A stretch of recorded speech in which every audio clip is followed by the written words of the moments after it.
Hello, everybody. This is Biykem Bozkurt, the editor-in-chief of JACC Heart Failure. Today, I'm joined by Dr. Oren Caspi, the head of the heart failure section at Rambam Healthcare Campus and the director of the Rambam's Cardiovascular Research and Innovation Unit in Haifa, Israel. Welcome, Dr. Caspi. Thank you. I'm honored to be here. And thank you, Dr. Bozkurt. Thank you.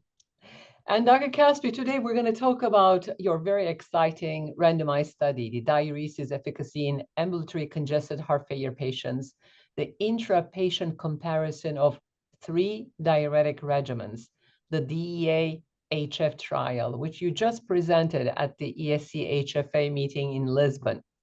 Tell us about this study. What did it show? So thank you. The DEA-HF trial was a self-funded academic study, and I will share some of our thoughts and rationale. So we all know that diuretic therapies are the cornerstone for managing congestion refractory ambulatory chronic heart failure patients. And recent studies like the ADVOR trial that show that acetazolamide improves decongestion and augments natriuresis were conducted in acute heart failure studies, in acute heart failure setting. Similar to that, the chlorotic study showed that thiazides improve decongestion in combination with loop diuretics in acute heart failure. But actually what we do, we treat mostly chronic heart failure patients with congestion. They are congestion refractory. And when we treat them, we actually extrapolate the data from the acute heart failure setting to the chronic heart failure setting. But we all know that the drivers for loop diuretic resistance are different between the chronic and the acute heart failure setting. And we notice that there is lack of comparative studies to guide contemporary diuretic regimen selection in those congestion refractory chronic heart failure patients. And this is the DEA-HF study. DEA in Hebrew is knowledge, so it translates to getting some knowledge in order to treat those chronic heart failure patients. And the study aim was to compare the potency and safety of commonly used contemporary diuretic regimens in chronic congested ambulatory heart failure patients.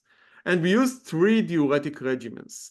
High-dose IV furosemide, 250 milligrams, given in 4 hours, and the follow-up was for 6 hours.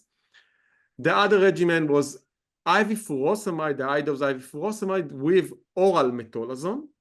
And the third regimen was high-dose IV furosemide with IV acetazolamide. The study design, and this is a unique study design, was a crossover study, a randomized, prospective, open-label study.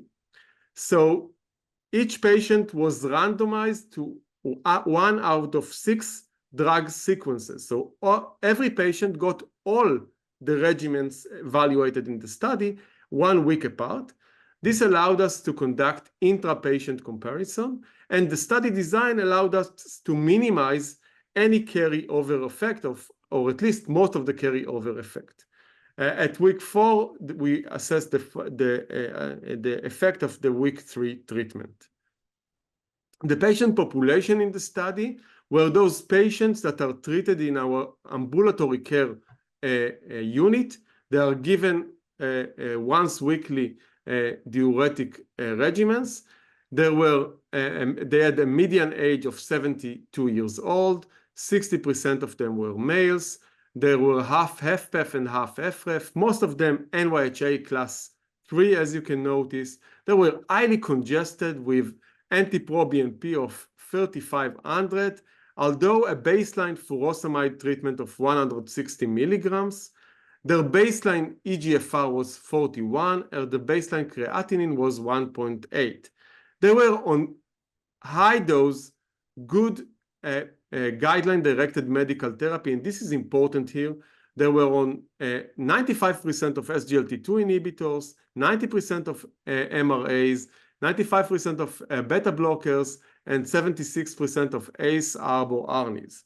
So this was a contemporary studies in 2 ways. The diuretic regimens and the guideline-directed medical therapy that was given to the patients. And regarding the results, the primary outcome of the study was natriuresis, sodium excretion, measured in milligrams. And after furosemide, the effect is as you can see, but this was increased in 850 milligrams when adding metolazone to furosemide, and this was statistically significant. And the addition of acetazolamide to furosemide did not result in improvement in natriuresis when compared to furosemide alone. And of course, when compared to furosemide and metolazone, there was a greater natriuresis with furosemide and metolazone. We also evaluated volume excretion, and we got the same results regarding volume excretion, with furosemide and metolazone being the most efficient diuretic regimen. And also, similarly, we evaluated the weight reduction after each treatment. And again, furosemide and metolazone was more effective than the other regimens. So this is the summary of the study, and I will be happy to have additional questions. Thank you, Dr. Caspi. This is a very topical study because in the aftermath of the ADVOR, PUSH-HF, and the TRANSFORM-HF, we've been very focused on the diuretic and decongestion concept, and everybody was interested in this comparison, the furosemide alone versus furosemide plus acetazolamide versus metolazone. Any differences in the potassium, magnesium, or bicarbonate levels? Okay. So regarding magnesium, as done in the ADVOR study, we added oral magnesium to the patients. In the ADVOR, they got IV magnesium. We thought that it's not needed in our trial because they got only one treatment. And we didn't see any effect on magnesium. We didn't see any statistically significant effect on potassium regarding dyskalemia, and any effect on sodium as well. So regarding the electrolytes, we did not see any significant effect. And how about the worsening renal function? What happened to the kidney?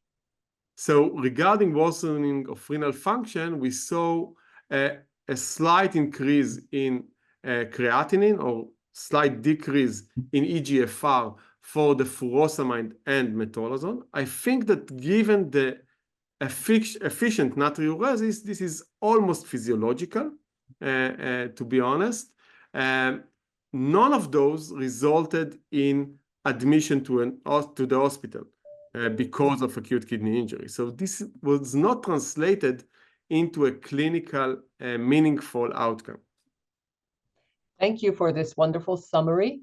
We really appreciate you leading this very important trial in comparison of diuretic regimen, and invite our audience to check out this publication in JACC-HF. Thank you for joining us.